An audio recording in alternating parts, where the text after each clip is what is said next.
This took place in the summer of 2017 in the small town of Alexandria Bay, New York. My parents own a small vacation house there, and we usually go down for a few weeks during summer break. It was your typical Saturday night. My parents were out partying with friends, and I was chilling out playing video games. I heard a noise from the docking area outside where my dad keeps his yacht. My initial thought was that my parents had come back early. It was around midnight, and that would have been pretty early for my parents since they usually come back around 3 in the morning. I just continued playing my game and paid no attention to the fact that someone could have been trying to steal my dad's boat. In fact, I forgot about it entirely. Around 2 in the morning, I exited the house to have a smoke, and I saw that the doors to the yacht's main cabin were open, and there was no lights on inside. I grabbed a flashlight and boarded the yacht. I didn't turn on any lights because if there was someone on my father's yacht, I wanted the element of surprise. Now, I considered the fact that my mom and dad were doing something that I absolutely did not want to see under any circumstances. But I didn't see their car anywhere outside, so I came to the conclusion that there was someone on my dad's boat who wasn't supposed to be there. I heard footsteps down in the lower levels where the sleeping quarters were.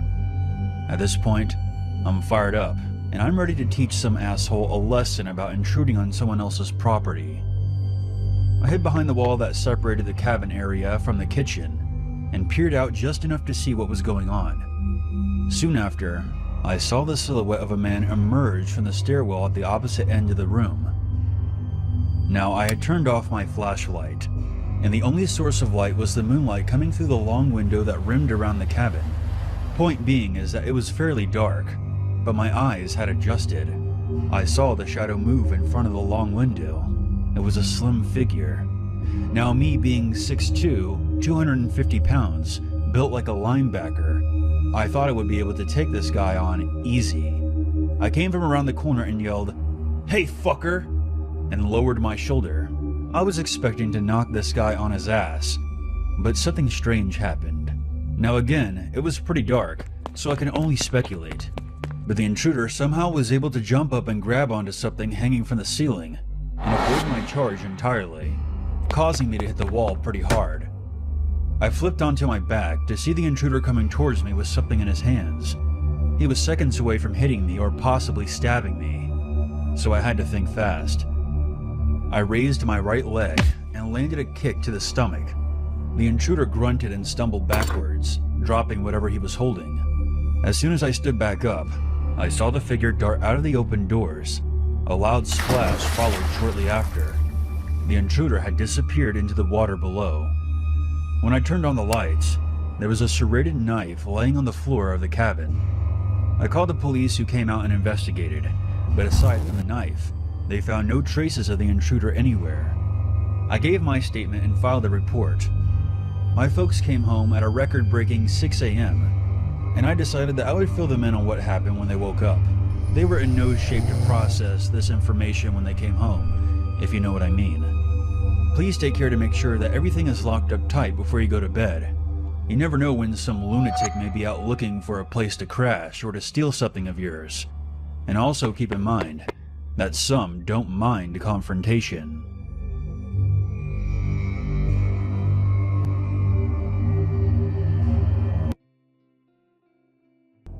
This upcoming Halloween will be my 40th birthday, and even after nearly 25 years, the terrifying memory of that night has never faded.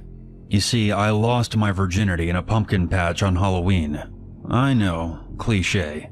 Specifically, I lost it in the bed of a pickup truck while it was parked in the pumpkin patch. To give you an idea, the patch was maybe 80 by 100 feet, and fenced off by wire mesh to prevent cows from getting in. My house was just across the street from the pumpkin patch. We shared a bottle of wine, awkwardly talked for a while, and then got to business. My family had 2 border collies, and as we were changing positions, the dogs wandered in and started barking at us. My date and I paused and drunkenly, playfully, began throwing scraps of food out into the pumpkins for them to chase. After a couple of minutes of that, we continued where we left off. After we were done, we sat there in the truck and looked up at the stars while the dogs wandered around sniffing random things. After a short while, I saw my father return home, pulling into the driveway across the street. The dogs bounded out of the patch towards him, and me and my date quickly began to dress ourselves. Once we were fully clothed, we just sat on the tailgate and kept talking as we watched my dad pet the dogs and go into the house. It was about then that we heard it. A rustling sound coming from the patch somewhere behind us. We both paused and turned. At this point, there was only moonlight to illuminate our surroundings, but it was enough. And this is exactly what we saw. A single pumpkin began to rise up out of the patch, but not like someone was lifting it. It was kind of sideways, like it had been resting on its side and was now sitting up. For a split second, I thought someone was rising this pumpkin out of the patch on a stick or a metal bar. But then the stick changed position. It coiled like a snake and then shot straight up, like a man would be if he went from a squatting position to a standing position. I then saw two spindly legs with knee joints protruding from the thing, but no arms. There was a buzzing in my ear, and all of a sudden my date screamed. We both jumped off the truck and booked it out of the patch and sprinted towards my house. I glanced back once, and I'll swear on whatever you want me to swear on. A tall, skeletal figure was leaning over the truck where we had both been sitting, and I caught a glimpse of two beady red eyes staring back at me. We made it to my garage and forced our way through the kitchen door. I began screaming at my dad to get his gun. It wasn't until I saw the blood on the kitchen floor that I realized that my nose had been bleeding. Even more alarming, my date's nose was gushing blood as well. I told my dad that there was someone in the pumpkin patch, and he grabbed his gun and power walked out of the house, the dogs following closely behind him. But they stopped halfway there, refusing to come any closer to the pumpkin patch. When my dad returned, he was livid. He wanted to know what had damaged the fence and broke the tailgate off my truck, which technically was his truck. I could only shiver in confusion and abject terror. He reported that something had knocked the tailgate right off the truck and then tore out of the patch from inside and destroyed a huge section of fence. I didn't sleep at all that night. I cowered in terror in the living room with all the lights on. The next day, the police came and examined the scene. The wire fence had been torn out of the ground and dragged a short distance away. My father and the police were convinced that it was a trespasser pulling a Halloween prank. But I never believed that for a moment. I tried to explain that the dogs had been pounding through the patch minutes before the thing had appeared, and neither of them had made a sound to alert us that there was a trespasser nearby. Furthermore, the entry gate to the patch made plenty of noise whenever the wind rattled it. So if someone climbed over it, it would make even more noise, and we had been sitting right by the gate. Another thing that terrified me is the shape of the thing as it stood. Even if it was a trespasser with an elaborate costume, none of that would even begin to explain the tailgate, the destroyed fence, the nosebleeds, and our dogs being too nervous to approach the patch, or the eyes I had caught a glimpse of. My father went to his grave believing that we had been vandalized by trespassers. My date and I concluded later that whatever it was, it hadn't been human or an animal. So no one really takes me seriously. But I've heard that skinwalkers can take the form of anything that best suits their surroundings. Our property wasn't anywhere near a Native American reservation, but I can't think of anything else it could have been. So what do you think it was?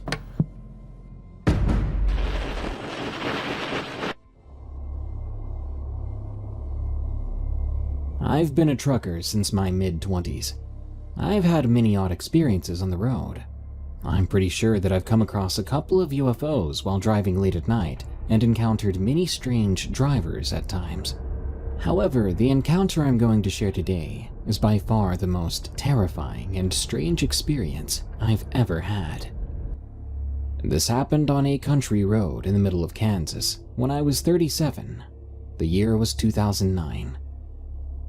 The night started off like most nights, which consisted of me driving and listening to some music on the radio, usually drinking some coffee to keep myself from getting too tired. As I drove through the night on the empty road, I had noticed that it began to get foggy.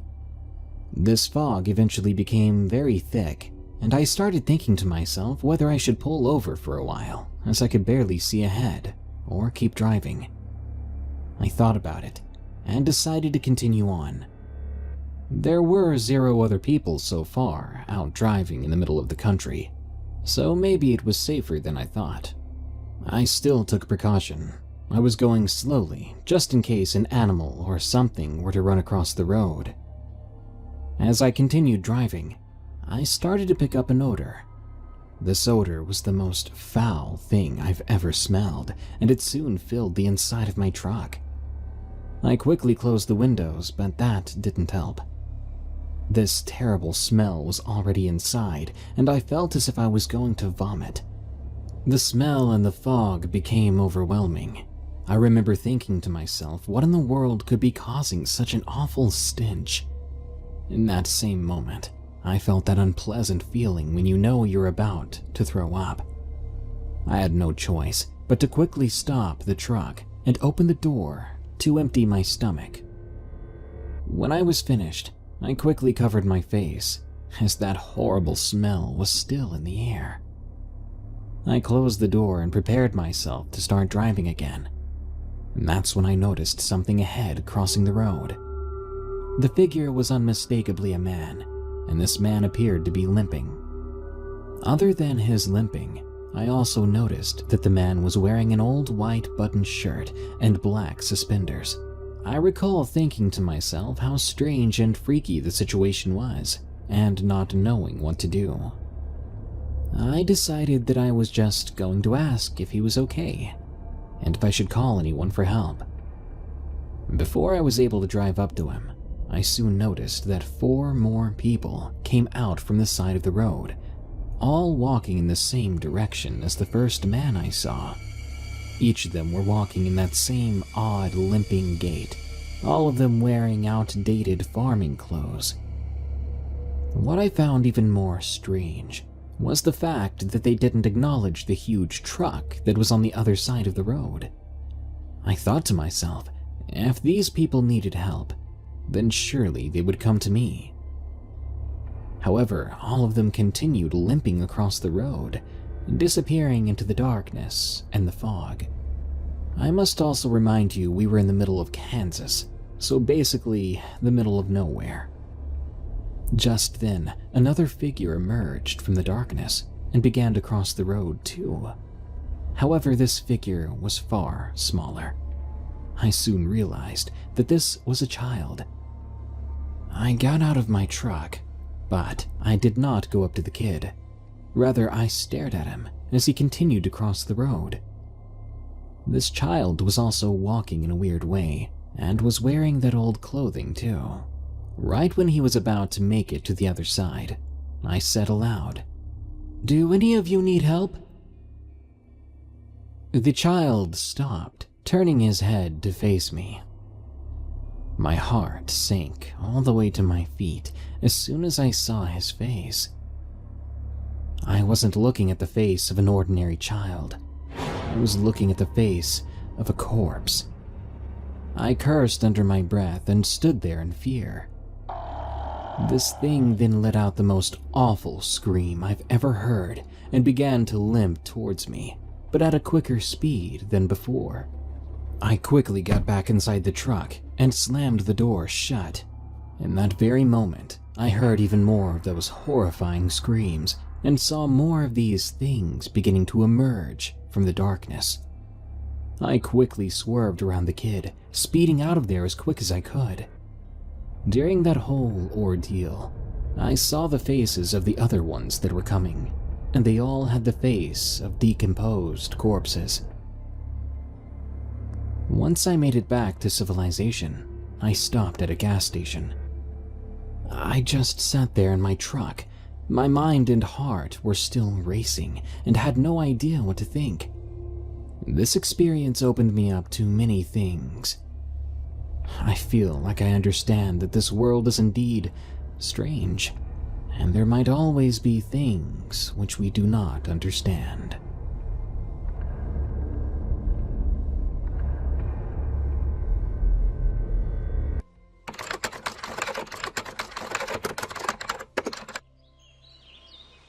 My name is Allie, and I'm from Germany. I have experienced this incident when I was 12 years old. One day, I went to my grandparents' house to stay for a while. The house was quite an old one and was located in a pretty isolated area. When I arrived there, it was already late and dark outside. I stayed with my grandmother in the living room, and then I asked her a question. "Granny, what was the scariest thing you've experienced?" She replied, "Well, I think you're too young to hear it, dear."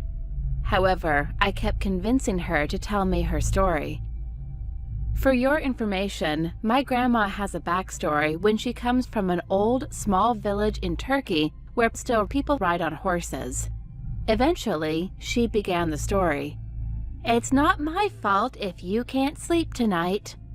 She asked me if I know how the devil looked like, and I said they look like red man with spikes on their forehead.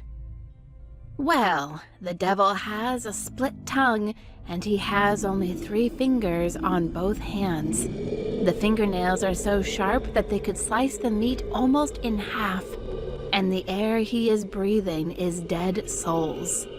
Her description was so detailed that I could almost imagine clearly, and I was a bit scared. And she then told me that she once had seen him a few years ago. It has become bright in front of her eyes when she had a heart attack, and then she saw something red thing approaching her. She could see him clearly, and it was definitely something else. "It's time to go," he said to her, but she refused. "I didn't commit any sin. Why are you going to take me?" Then Satan replied, "Silence! You're going to come with me." She yelled, "No!" He stared at her for a moment and opened his mouth.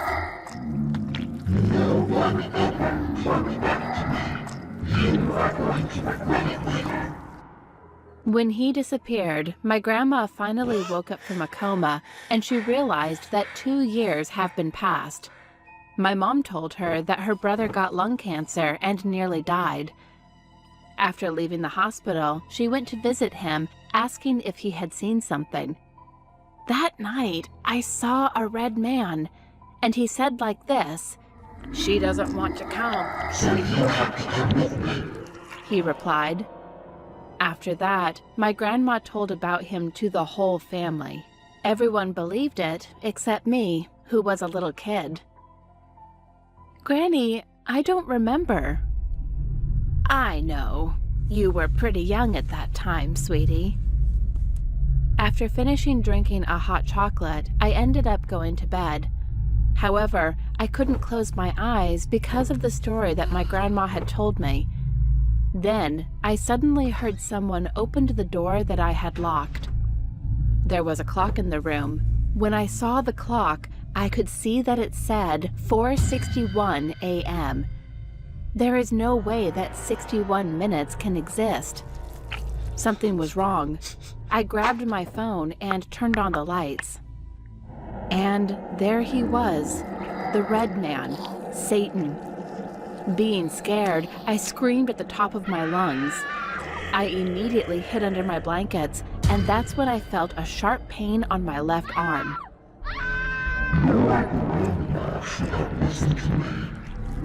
That's only what I heard at that moment. After a few seconds, my grandpa ran into the room with his baseball bat, but he was already disappeared. While he was driving me to the hospital, he kept praying on the way. It took around 30 minutes to drive to the nearest hospital, and I eventually had to stitch my wound on my arm. This happened 6 years ago, but I still have scars on my arm. Thankfully, I have not been encountered something like this anymore.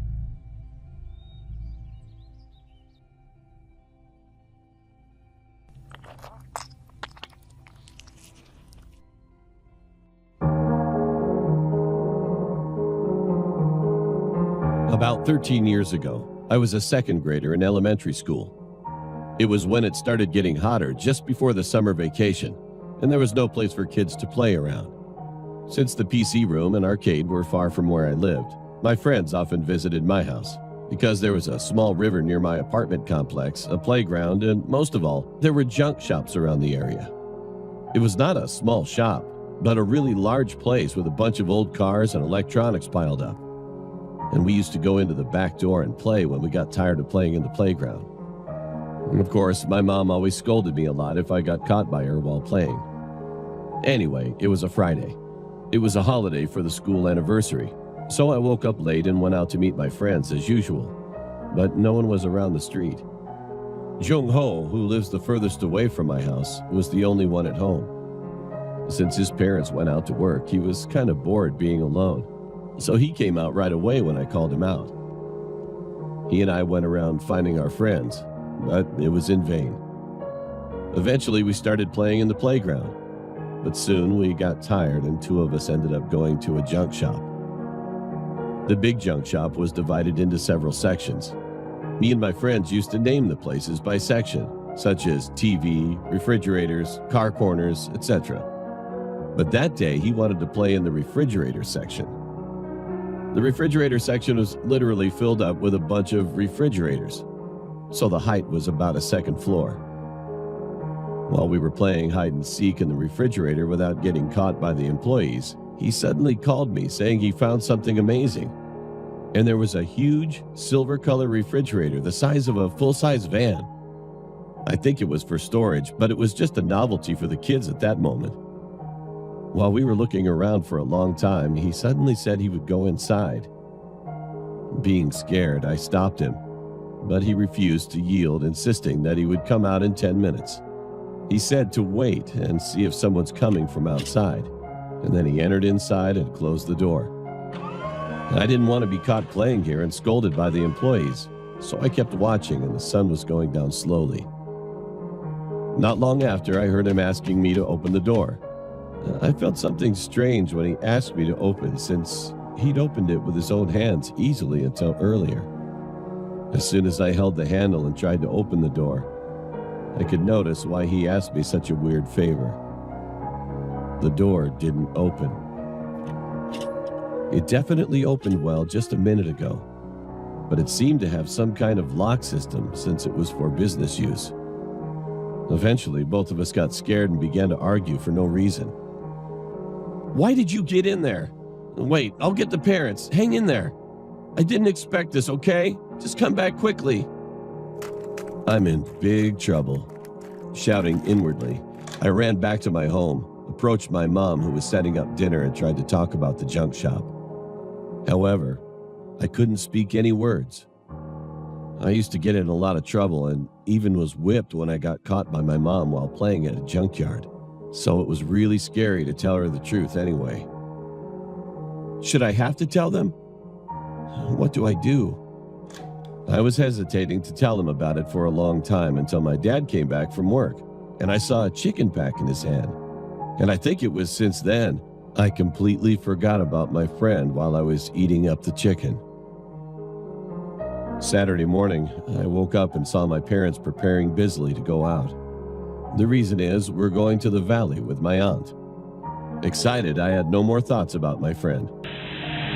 After arriving at the valley with my family, I played in the water, ate delicious food all day long, and finally fell asleep when we were coming back home. Sunday morning, I woke up late, watched TV, and followed my mom to the church at lunch to play with my friends. When I got back home, I was tired as usual, so I fell asleep right away. Finally, it was Monday. I was going to school as usual, and someone was handing out the paper in front of the school gate.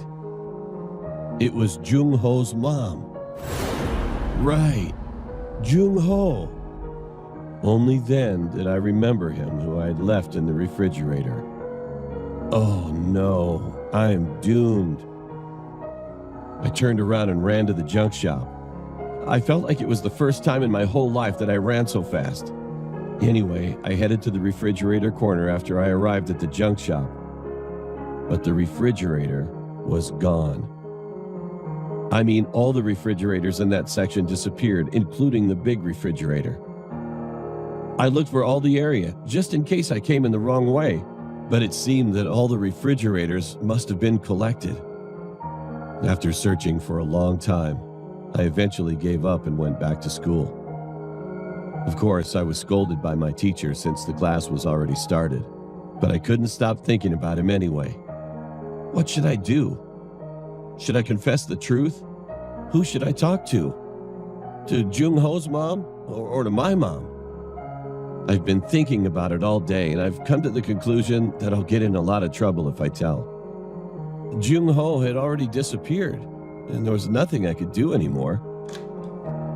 In the end, I decided not to tell anybody. After that, we moved right away to another area, and I started to go to the other middle school. Jung-ho has never been found from what I've heard. I'm now in college. On weekdays, I see Jung-ho's mom still standing in front of the elementary school whenever I pass by that place. And there was a photo of him attached on the sign with the words, "I'm looking for my missing child." So my story ends here. I mean, who else knows whether he was abducted or just thrown away by the employees? I mean, since the refrigerator's already gone, who knows whether he was abducted by a kidnapper or just thrown away by the employees? I'm sorry, my friend.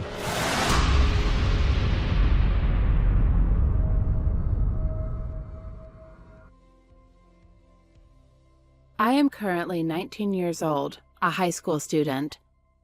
I almost died today, and my hands are still shaking.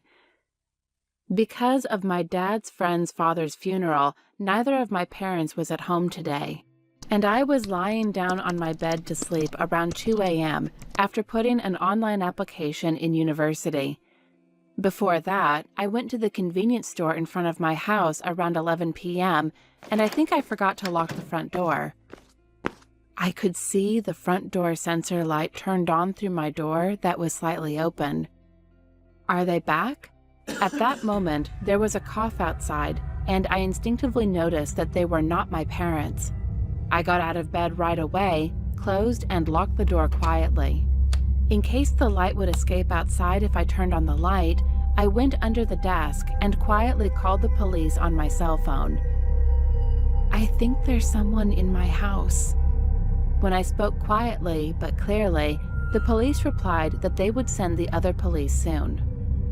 About 10 minutes later, there was still no contact from the police. Shaking with fear, I approached the door to check the sound and heard the sound of opening the refrigerator door.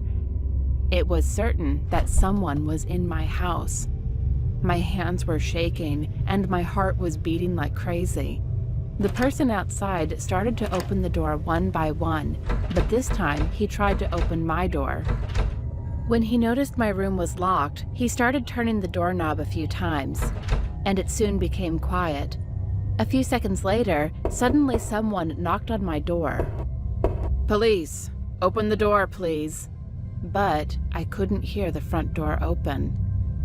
He kept turning the doorknob, and I started crying, being frozen. Just then, the police siren began to hear. As soon as I opened the window and screamed like crazy, the police came in with 911 emergency technicians opening our door. The house was soon full of police and technicians. But strangely, I couldn't see the man. I cried and explained all the circumstances, but there was no trace of him anywhere. To take me to the hospital, one of the technicians raised me up, who was shaking at that time. The rest of the police were about to leave my house, and then someone cursed loudly. The man was hiding in the washing machine. The police arrested him right there. After I ended up moving to the hospital, I told my parents about it. Both of them immediately returned home right away, and my dad headed for the police station. I don't know what happened after that, but I probably won't be able to open the lid of the washing machine now and forever. I hope those of you who see this always lock the door securely.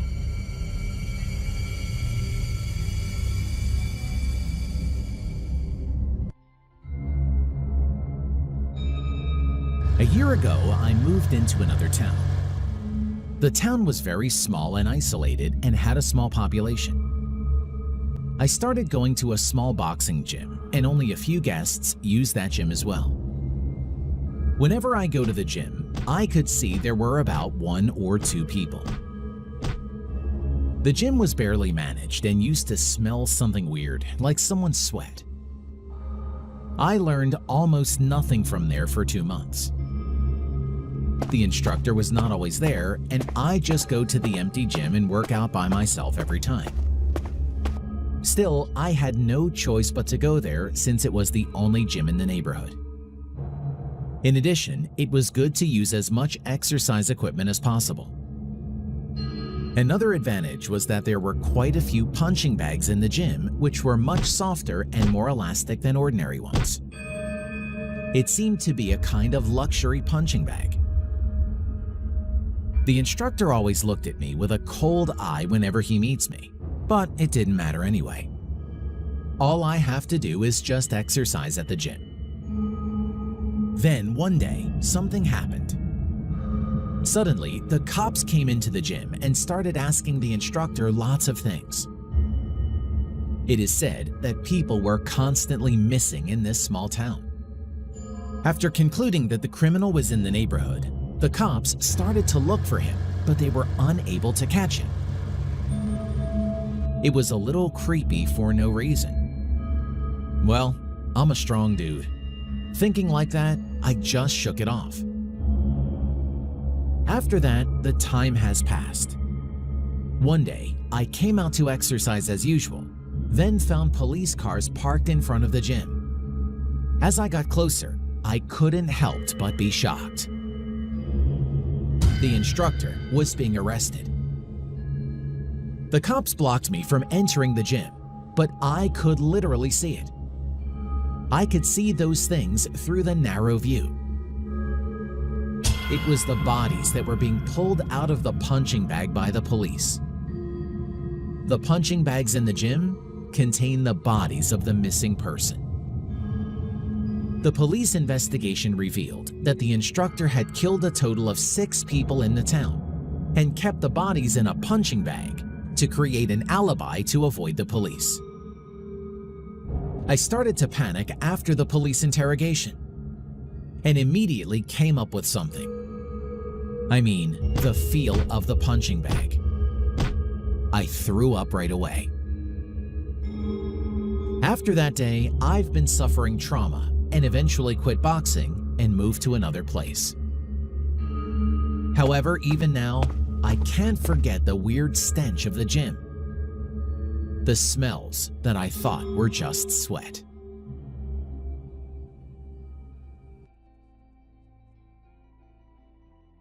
This happened to me when I was 16 years old. I never imagined anything like this literally had happened to me. I was in the local library searching for some science fiction or fantasy books since they were my favorite genres of anything. While I was searching the books, I came across this older man who looked like he was in his 50s.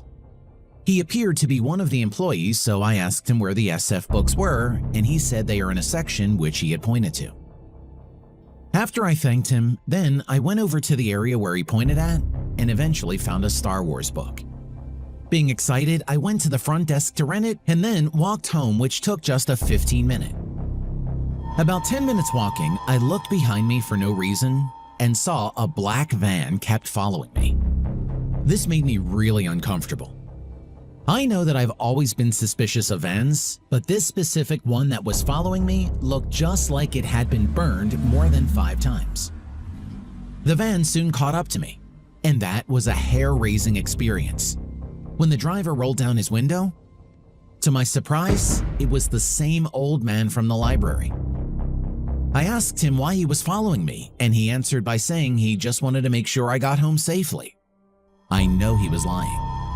Without any choice, I bolted all the way home and told my parents about him.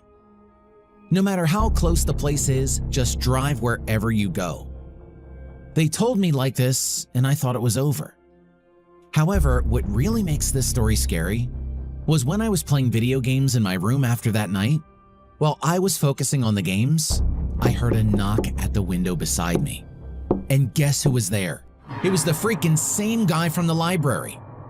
However, only this time, I could definitely see him holding a .44 Magnum in his hand. I don't know where that courage came from, With anger, I quickly ran toward the window, opened it, and punched off that insane guy to drop onto the ground of our backyard. As my room was on the second floor, I ran down to my parents in their room to tell them what just happened. My mom called the police immediately, and they arrived in 10 minutes. They found him hiding in a bush in our backyard, and he was arrested right on the spot. We soon found out that he didn't work at the library, and even had many records of homicides, kidnapping, rape, and many other crimes. If he raised his gun on time when I ran to the window, I probably would have been another one of the victims killed by him.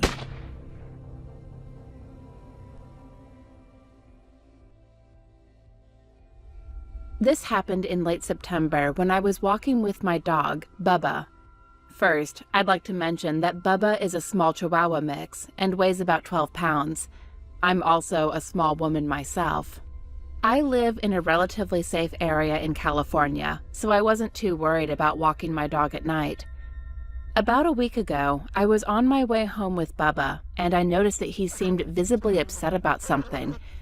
Although it was pretty dark, the streetlights provided enough light so I could see what the reason was.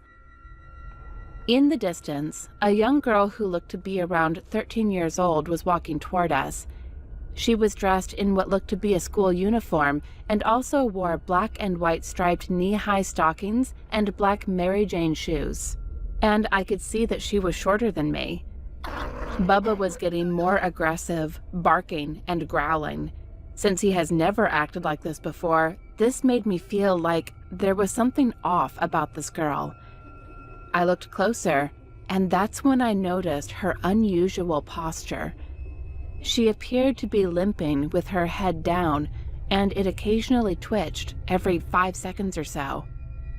Her right hand was in her pocket, and it looked like she was holding something. I now could see she had long, greasy black hair and bangs that covered her eyes. However, I couldn't see her face at all since she was wearing a mask that covered her nose and mouth, and that really creeped me out. Bubba kept on barking, which sounded deafening in the silent street. When we were about 5 feet apart, I could finally see what was in her hand. It was a flip phone. As I passed by her, then I could see one bloodshot eye peeking at me through those disgusting bangs. I started to pick up my pace. To my horror, she turned around and started to follow me. Being horrified, I was trying not to cry, and Bubba was pulling on his leash, still snarling and baring his teeth. Just then, I heard the girl saying from behind me, "Yeah, I found her. What should I do next?" That's when I picked up Bubba and started running home. When I looked back, she was still walking peacefully with the phone up to her ear and staring at me. I didn't have any choice, just kept running, and I couldn't stop crying, although I finally got home. After that, I told my mom about what happened, but she was convinced it was just a Halloween prank, so we never ended up calling the police. Fortunately, I never saw her again, and I definitely never take walks at night.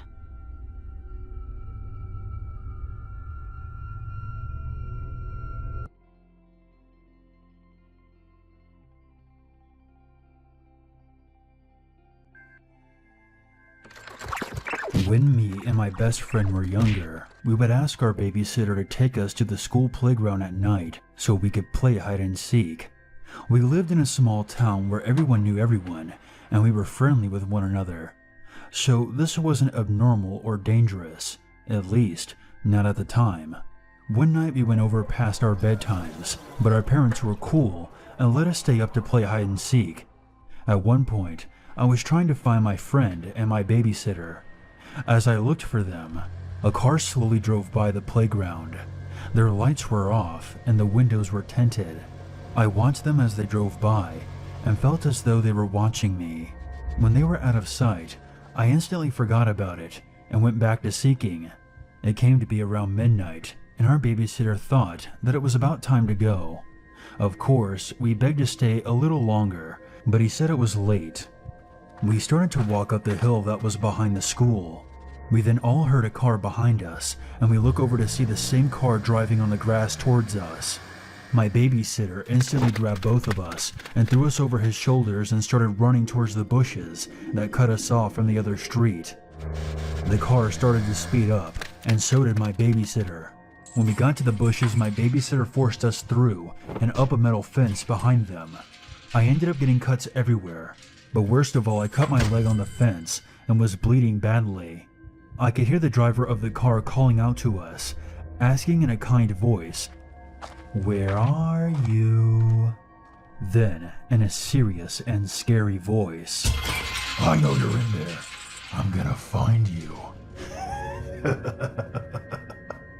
We ended up getting to a house that had lights on, and our babysitter banged on the door, begging to let us inside and that he had kids and one of them was bleeding. A woman who we knew as Emily opened the door and pretty much dragged us inside and shut the door behind her. Later that night, the police were called, and I was sent to the hospital to get stitches and a shot for the rusty metal I had cut my leg on. It doesn't end there though. Later that week, my dad was watching the news as usual, and a story came up. It showed the playground that we were at a couple of nights ago, and showed two medics rolling a body covered with a white sheet into an ambulance. The girl had been dead for a couple of days, and her body hadn't even been there for very long. The killer was never found, so he could still be out there. Sometimes I wonder if the man in the car did get us. Would we have been in the same situation that girl ended up in, and she would have been watching the news to see our bodies being rolled into an ambulance? It makes me feel guilty, but I will never, and have never, stepped another foot in that playground since.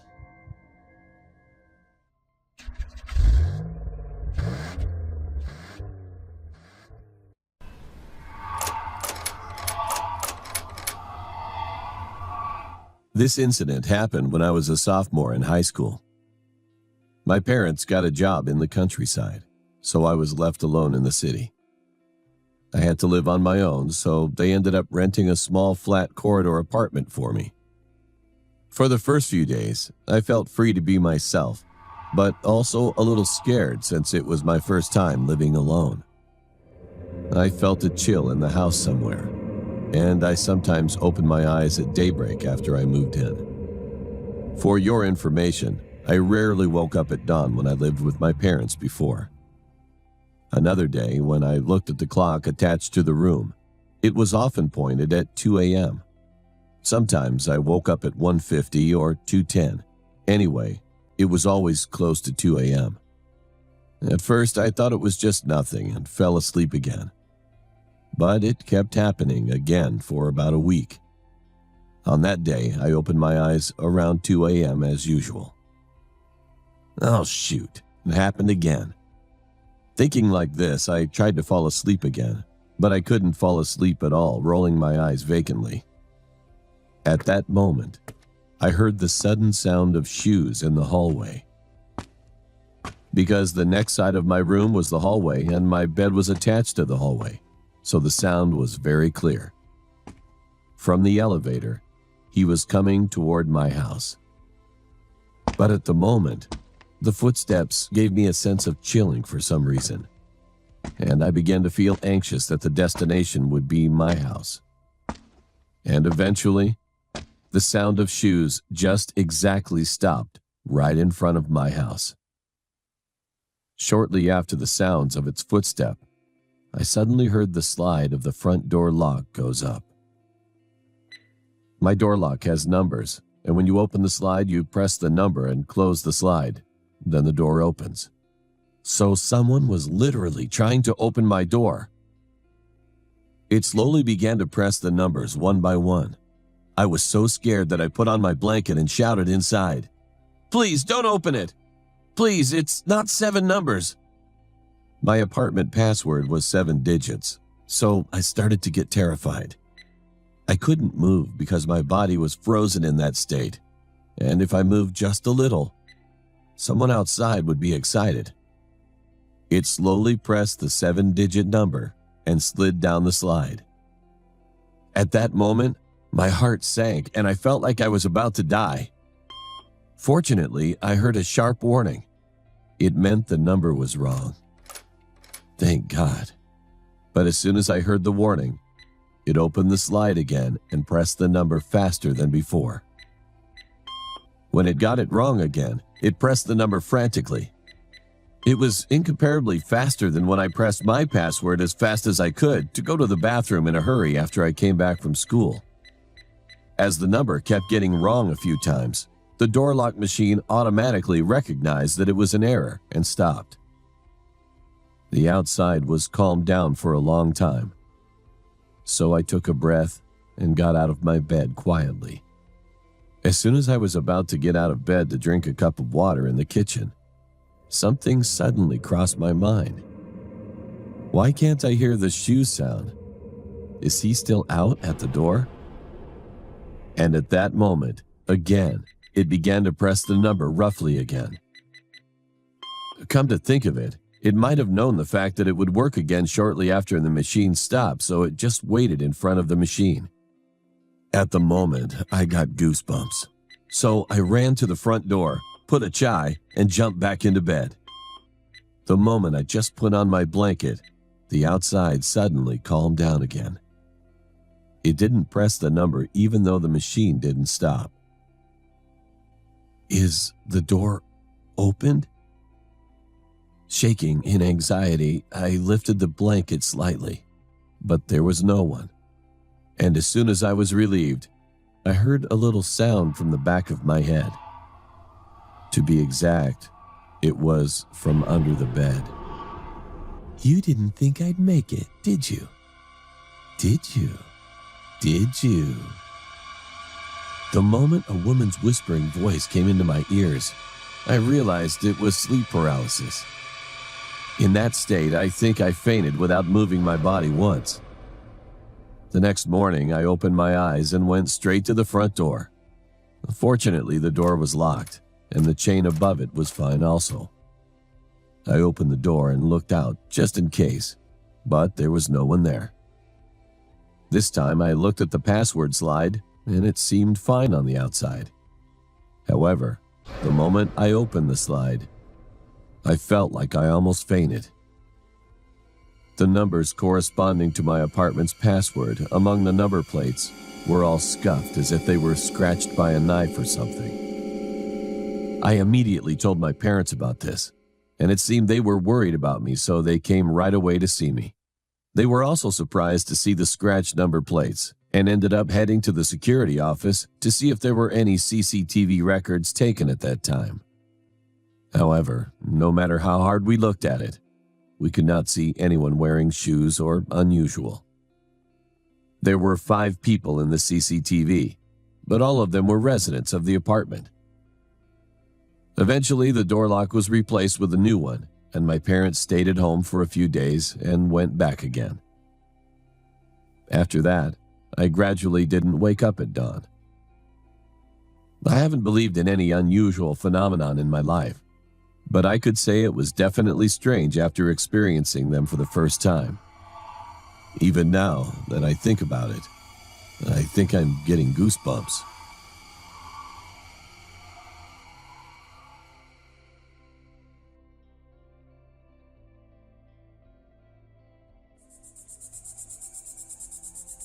This story takes place in the summer of 2012.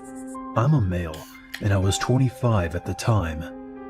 I was living by myself in a one-bedroom apartment that I had recently moved into after a messy divorce.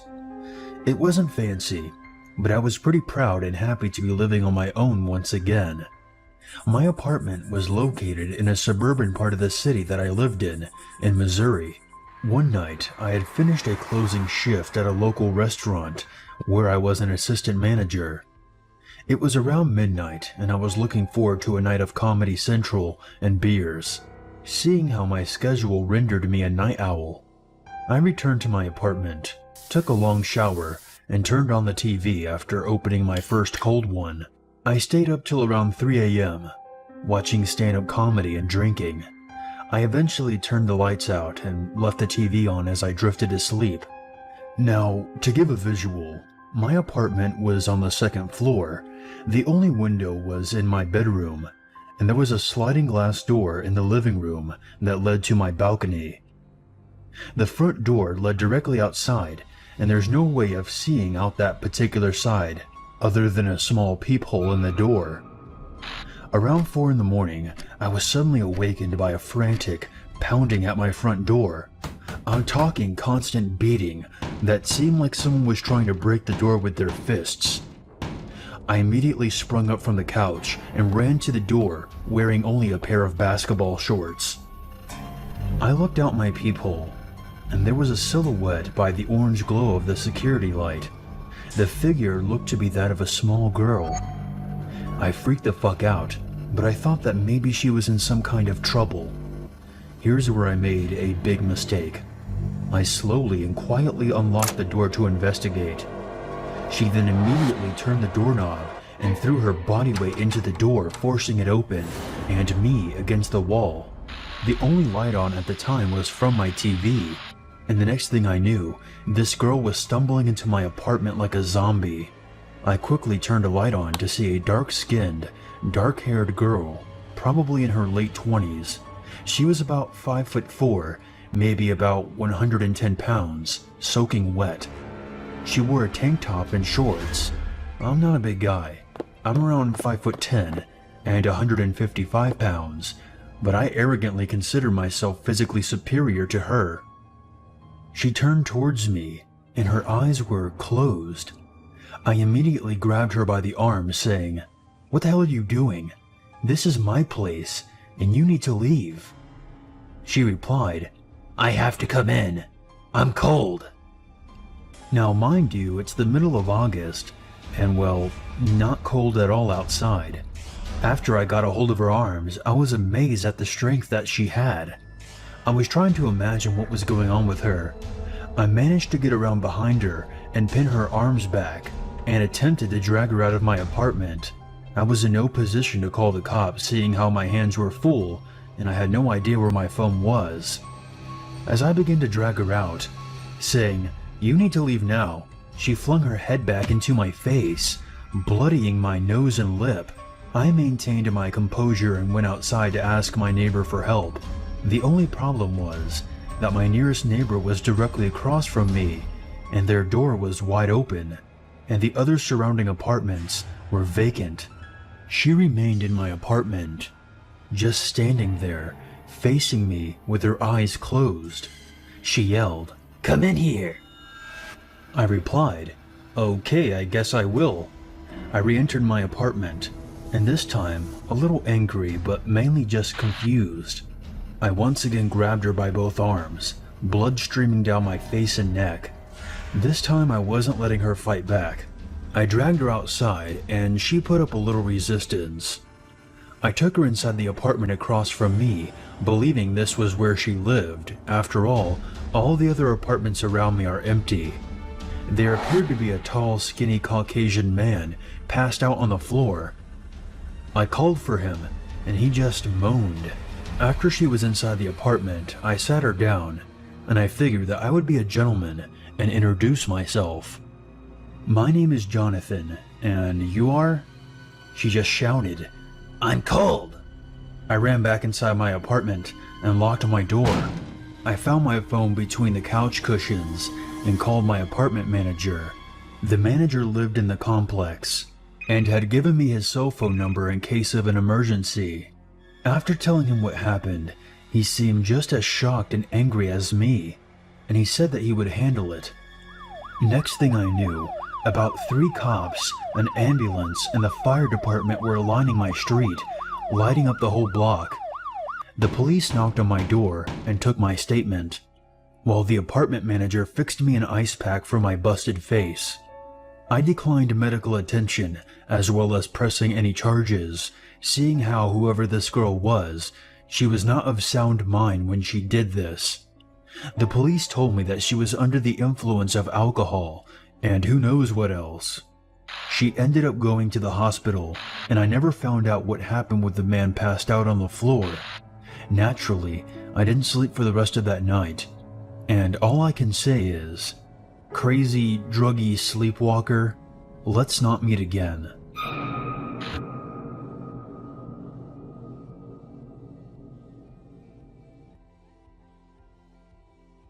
My name is Steve, and this happened 2 years ago. I worked as a police officer. I don't want you to think that I'm full of myself, but I was the best of the best at my job. Well, that's what my coworkers told me anyway. To tell the truth, the reason I became a police officer was because of my parents. When I was 17 years old, they were murdered by a criminal who never got caught. After that happened, I decided to catch him myself, then, finally, became an officer of the law. One day, I got a report that a serial killer who murdered 20 kids and their parents was located nearby. I went to the scene as fast as I could to capture him, but it was too late. He was already gone. A week later, I was drinking coffee at a cafe before I got back home.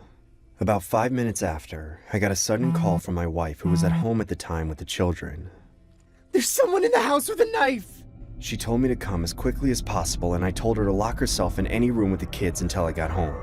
I was about to come inside with one of my fellow officers. Just then, I heard my wife screaming and saw the man when I opened the door. I immediately shot him in his hand and saw it fly off onto the ground. The other officer knocked him out. I told my wife and kids to come out. Everything is safe now! I eased her mind and asked her how he got in. She answered that the door was broken when she came back home with the kids. After that, I was watching the news at my house. It was about the criminal who broke in and threatened my family. It said that he had raped multiple children before, and then I was shocked. According to the news, he was the same one who murdered my parents. I was terrified. I couldn't breathe. My hands were trembling. He was 39 years old back then and now received the death penalty. I'm so lucky that my family is safe from him. But I still think about what would have happened had I not arrived at the right time.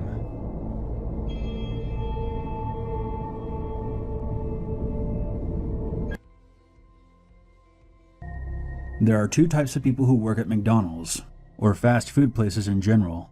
There are ambitious, intelligent people who are trying to work hard to achieve a goal, in the hopes that one day they'll be able to quit for the sake of something better. And then there are the losers, those with no ambition who have given up and have no desire to achieve anything other than a weekly paycheck. I like to consider myself in the first category. As I was working hard to afford my apartment while taking classes at the local community college, I normally worked the later shifts at the drive-thru window, which is the one spot most employees hated working the most. You constantly have to deal with extremely impatient, oftentimes very rude people who are on their phones or have music blaring, and oftentimes don't realize that I wasn't the individual who took their order, so it's not my fault if it's wrong. In addition to that, you're pretty much constantly on your feet and exposed to the elements. No matter how cold, windy, or rainy it is, you have to keep leaning out into it, wishing that you were in a warm car about to drive away from this place. My point being is please try to be more kind and patient with the drive-thru people. Yeah, some are lazy, but most are trying their best, and even though you only see them for about half a minute, a kind remark or a warm smile might make their day. Anyways, now that I've gotten that off my chest, I work the late shift with two people who I believe qualify for the second category of employees. Connie was a high school dropout who was almost always late and was never invested in what she was doing, and Harold was a deadbeat who often smelled like weed and only kept the job because otherwise his parents would throw him out of the house.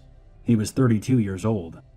So one night I was there after 11 p.m. by the drive-thru window on an extremely cold January night, flipping through the pages of my class notes and trying to keep warm by the fry machine. Connie was mopping while looking at her phone, and Harold was in the back probably getting baked in the walk-in cooler. That late at night we rarely got customers, and if we did, they were almost always zonked-out college kids who used the drive-thru but never physically walked into the restaurant. I stood up and stretched my legs and told Connie that I was heading to the bathroom. It was around 11:30 at this point. I came back less than 5 minutes later, with Connie more or less in the same spot that she was before.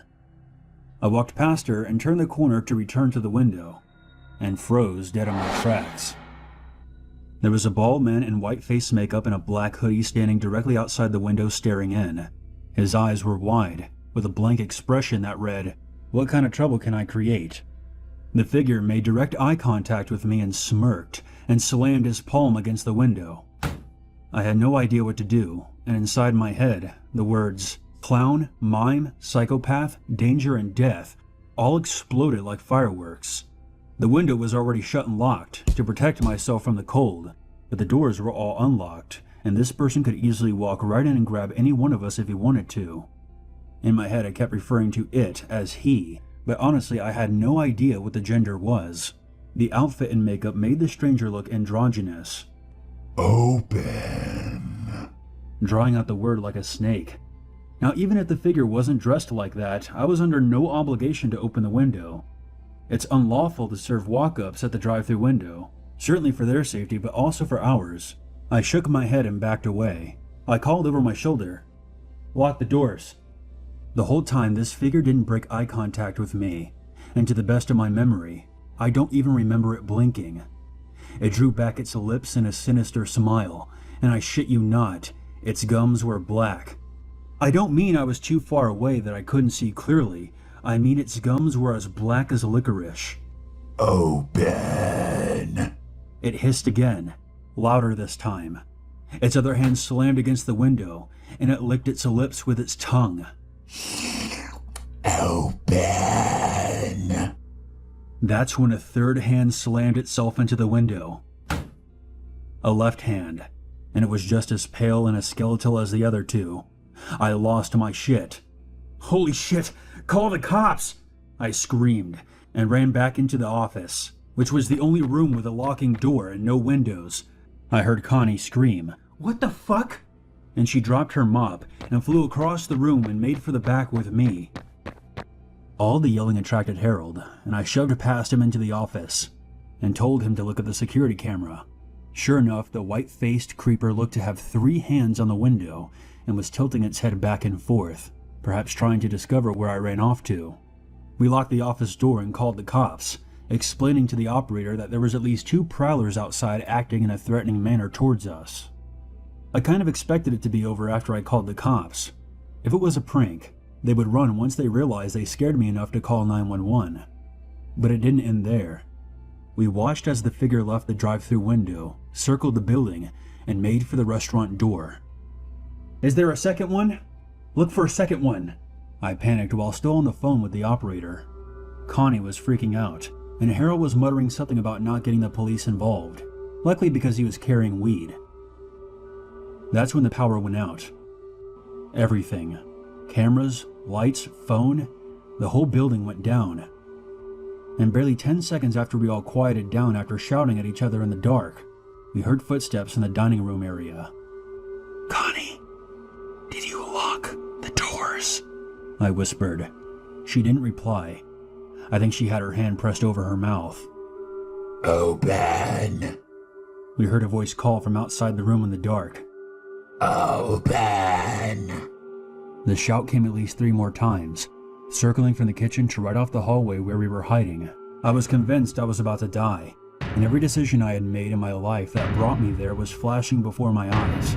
We heard footsteps pass the office. After another few minutes, we heard the wail of police sirens outside, and at any moment, we expected to hear gunfire and the police shouting at someone to get on the ground, but we never did. We waited until the police identified themselves, and opened the door and ran out into the parking lot. Since the power was down, we couldn't show the cops the security footage, so we just told them what we saw. They swept the whole building and said it was clear. The owner of that particular franchise store showed up about an hour later, after Harold and Connie had left. I waited for the power to be restored, so an officer could escort me back inside to collect my belongings. The next day my manager called me and asked me to work the night shift.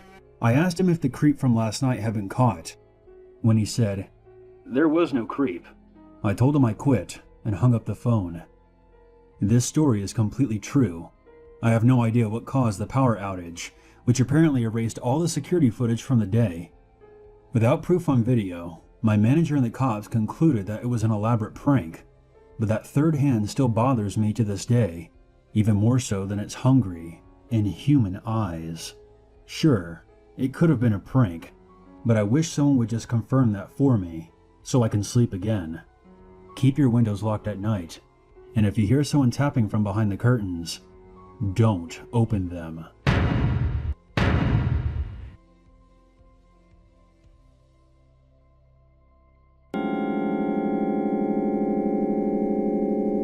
I experienced something in the summer of 2013 that still haunts me and continues to make me question my sanity. My girlfriend Anna and I had decided to go camping as a last farewell to summer and to get some alone time. She'd be going back to college soon after, and I wouldn't see her as often. We'd been together for over 2 years then, and I was completely head over heels for her. I was even thinking about asking her the question. So on a weekend in early August, I packed up my camping gear, driving 45 minutes away to the park we often frequented. It was a nice park, thick with trees and wildlife, along with a small creek running through it. We knew the area well, since my friends and family had camped there since childhood. I sent a text to Anna after parking my car, letting her know that I'd made it, and I'd set up camp in our favorite spot. You see, Anna had been caring for her sick grandmother all summer, and her sister had finally agreed to watch her so that Anna could get away for a while. But she had to wait for her sister to get off work around 5 p.m. to relieve her. To save time, I'd volunteered to go ahead and set things up. I trekked up the trail a bit until I found the spot we always camped at. It was nice and level and was right beside the creek. I immediately started setting up the tent. I wanted to get everything done fast so Anna didn't have to help. 40 minutes later, I had it all set up. The tent, the sleeping bags, a little fire, everything was organized and cozy. My phone suddenly buzzed. It was a text from Anna. "I have something to tell you," it read. Just as I began to text her back, I heard footsteps coming down the path. My body tensed up a bit, because you can never tell what kind of people you might run into out here. We had on a number of occasions met with a few drunks and the occasional rowdy teenager out here, but I soon relaxed as I saw Anna step out from behind the trees with a big grin on her face. I walked up and hugged her, scooping her up off the ground a bit to make her giggle. I set her back down and asked her what she had wanted to tell me. "I love you," was the reply I got from her as she planted a kiss on my cheek. Her voice, though, it sounded different, and her lips were chillingly cold. I asked her if she felt sick. She simply shrugged off the question and went to check out our campsite. I gave her a brief tour before I set about cooking the dinner. I made us each one of those pre-packaged camping meals that you add hot water to. It was pasta Alfredo, and I opened a bottle of red wine to go with it.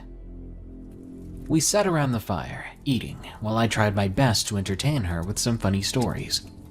The sun was setting, and I was having a great time.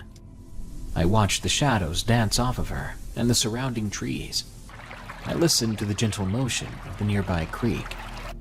The daylight was almost gone when she said she was cold. I mentioned she could go in the tent to warm up while I cleaned up from dinner. She made her way inside, but not before giving me a smile and another freezing cold kiss. I was starting to get worried about her. I wondered if she was getting sick, but I didn't want to nag her, so I didn't say anything. I busied myself with cleaning up our dinner, and it was then that I found Anna's plate of food that she had set off to the side on the ground. She hadn't even touched it. I also found her glass of wine nearby, tipped out onto the grass. This wasn't like her at all.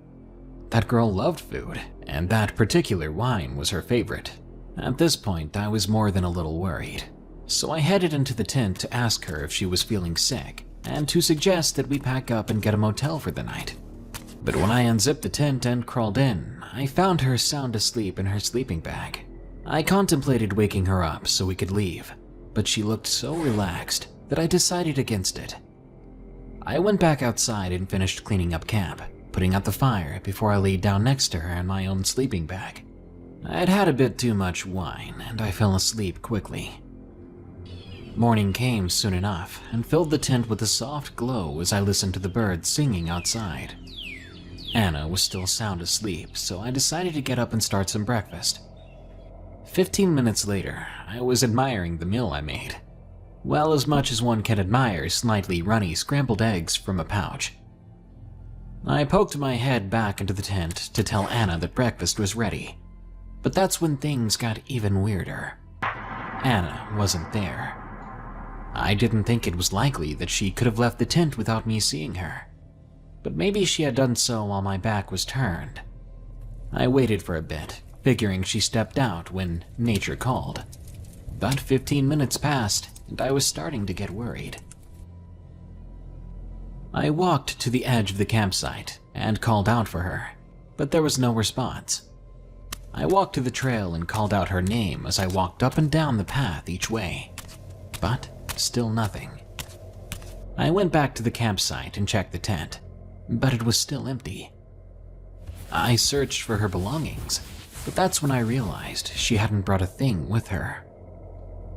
I couldn't even remember her checking her phone last night, which she was in the habit of doing. She always checked her phone, always brought it with her in case her grandma needed her. That's when I grabbed my phone and decided to text her. I didn't have any signal, so I walked back up the trail a bit to the truck, where I knew the signal was good. That's when the text messages started flooding my screen. All of them were from Anna. My hands began to tremble as I read. "I have something to tell you." That was the text I saw earlier. I went on. "It's bad news. My grandma just passed away. Are you there? Can you meet me at Grandma's when you can? I can't go camping tonight, I'm sorry. We should reschedule." "Where are you?" "Fine, I'll be at my sister's house for the night. Call me when you can." My hands were shaking so violently that I dropped my phone. My mind reeled so fast that I had to fight to not pass out. I ran back to the campsite and searched it, but there was no evidence of Anna or anyone else being there. I checked the tent to look at her sleeping bag that had clearly been used last night. I even checked the garbage bag to confirm that there were, in fact, 2 plates from dinner last night, one with food still on it. I ran back to the truck and sent Anna a text because I didn't trust my voice not to tremble if I called her. I told her I got really sick last night and couldn't text her back. I apologized profusely and offered my condolences about the passing of her grandma. She texted me back letting me know she was okay and that I would see her later today. I walked back to camp in a daze. My mind seemed to want to shut down. It couldn't process what had happened. At first, I thought I was going crazy. I thought I'd had a breakdown and imagined everything. But the used sleeping bag and uneaten dinner told me differently. Who or what kept me company last night? Who or what could look just like Anna, but not be her? Had it been a ghost? A doppelganger? A shapeshifter of some kind? Was all of it just a sick joke? I packed up camp with difficulty. My stomach was in knots and my muscles were weak. I felt like I was going to get sick at any moment. I made it home and sent a text to Anna. I said I was still sick and didn't want to make her sick. I saw her next on the day of her grandma's funeral, where I easily passed off my residual anxiety about the whole ordeal as grief and sympathy. As I said at the beginning, I haven't told this story to anyone. Anna and I are now happily married and I still haven't even told her. We don't go camping in those woods anymore. We found a much nicer, hopefully safer spot. I look back on that night often. I replay all the scenes in my head, trying to find hints that will lead me to an explanation. But I haven't figured out anything. I still only know one thing. I spent the night with someone or something that wasn't my girlfriend. Bren.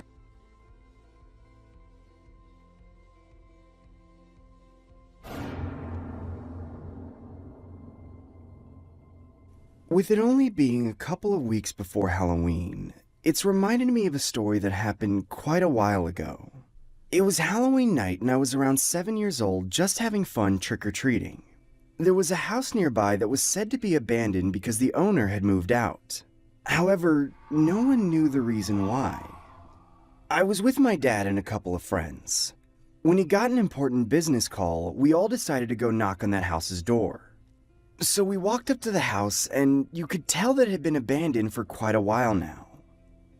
The front yard hadn't been mowed, there were leaves everywhere, and it was overall in a very bad condition. When we knocked, the door just flew open. It wasn't locked or anything. We were out of our minds and went inside. All the furniture was still intact, and at least the inside of the house looked great. And what we found still haunts me. We found a man eating a woman's face. Screaming, we rushed to escape from there. My dad came running towards us and asked us what was going on. I told him everything, and he immediately called the police. However, the man was already gone when they arrived.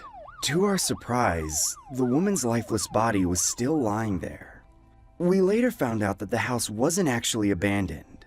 The man's wife had asked for a divorce and left the house. After that, the man fell into a seriously depressed state and didn't want to go out to get food. He eventually started grabbing anyone who walked by and would eat them, so it was literally cannibalism. It's been years now, but there's one remaining question in my head. If the man was just feeding off of people's flesh, where did he keep all the bodies? And why could the neighbors not smell